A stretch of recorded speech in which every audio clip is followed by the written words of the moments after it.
Water water water. আমরা চাই নিরাপরাধ কেউ যেন শাস্তি না পায়। মাননীয় স্পিকার, দেরিভাবে বুঝলাম, কিন্তু যেখানে নারী ও শিশুরা নিরাপদ থাকবে।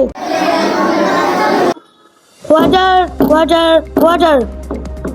মাননীয় সংসদ সদস্যবৃন্দ, সবাই চুপ করুন। আজকে তৃতীয় অধিবেশন শুরু করা হচ্ছে। আজকের আলোচনার বিষয় অত্যন্ত স্পর্শকাতর এবং জাতির গুরুত্বের। নারী ও শিশু নির্যাতন এবং ধর্ষণের মতো অপরাধের বিচার কেন অনেক ক্ষেত্রে দীর্ঘ সময় লাগে এবং কিভাবে দ্রুত ও কার্যকর বিচার নিশ্চিত করা যায় সেই বিষয়ে আজকের আলোচনা। আমি সবাইকে অনুরোধ করছি শালীন ভাষায় তথ্যভিত্তিক ও গঠনমূলক বক্তব্য উপস্থাপন করুন। এখন সরকারি দলের মাননীয় সংসদ সদস্য মোহাম্মদ আরাফাত ইসলামকে ওরা বক্তব্য দেওয়ার জন্য আমন্ত্রণ জানাচ্ছি। ধন্যবাদ মাননীয় স্পিকার। মাননীয় স্পিকার, নারী ও শিশু নির্যাতন একটি জঘন্য অপরাধ। এই ধরনের অপরাধের বিরুদ্ধে রাষ্ট্রের অবস্থান কঠোর। আইন রয়েছে, আদালত রয়েছে এবং অপরাধীদের বিচারের আওতায় আনার জন্য বিচারের বিভিন্ন সংস্থা কাজ করছে।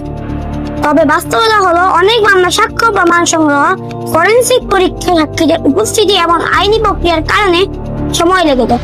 আমরা চাই নিরাপরাধ কেউ যেন শাস্তি না পায়, আবার অপরাধীও যেন কোনোভাবে ছাড় না পায়। মাননীয় স্পিকার, দেরিভাবে বুঝলাম, কিন্তু অনেক ক্ষেত্রে বিচার পায় না, সেটা জানতে চাই। মাননীয় সংসদ সদস্য, আপনি বসুন। সরকারি দলকে বলতে দিন।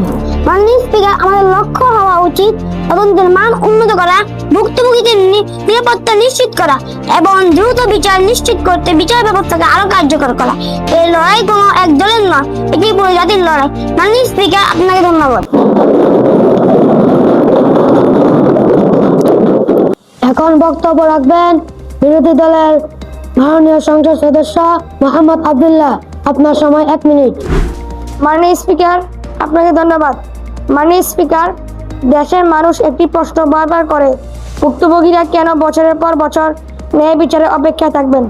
বিচার যদি দীর্ঘ সময় ধরে ঝুলে থাকে তাহলে মানুষের আস্থা ক্ষতিগ্রস্ত হয়। মাননীয় স্পিকার, আমরা চাই তদন্ত আরও দক্ষ হোক, সাক্ষী সুরক্ষা জোরদার হোক এবং বিচার প্রক্রিয়া অপ্রয়োজনীয় বিলম্ব ছাড়া সম্পূর্ণ হোক। মাননীয় স্পিকার, আমরা চাই পাশাপাশি সমাজ সচেতনতা বাড়াতে হবে, যাতে কোনো ভুক্তভোগী ভয়ে বা লজ্জায় অভিযোগ করতে পিছিয়ে না যান। মাননীয় স্পিকার, আজ আমরা দোষারোপ করতে নয়, বরং এমন একটি বাংলাদেশ গড়তে চাই যেখানে নারী ও শিশুরা নিরাপদ থাকবে, অপরাধী দ্রুত, ন্যায়সঙ্গত ও আইনের মাধ্যমে শাস্তি পাবে। মাননীয় স্পিকার, আপনাকে ধন্যবাদ। মাননীয় সংসদ সদস্যবৃন্দ, আপনারা সবাইকে ধন্যবাদ। সরকারি দলকে বলছি, নারী ও শিশু নির্যাতন বন্ধের কঠোর পদক্ষেপ নিন এবং জনগণের নিরাপত্তা নিশ্চিত করুন। সংসদের আজকের অধিবেশন এখানে সমাপ্ত ঘোষণা করছি।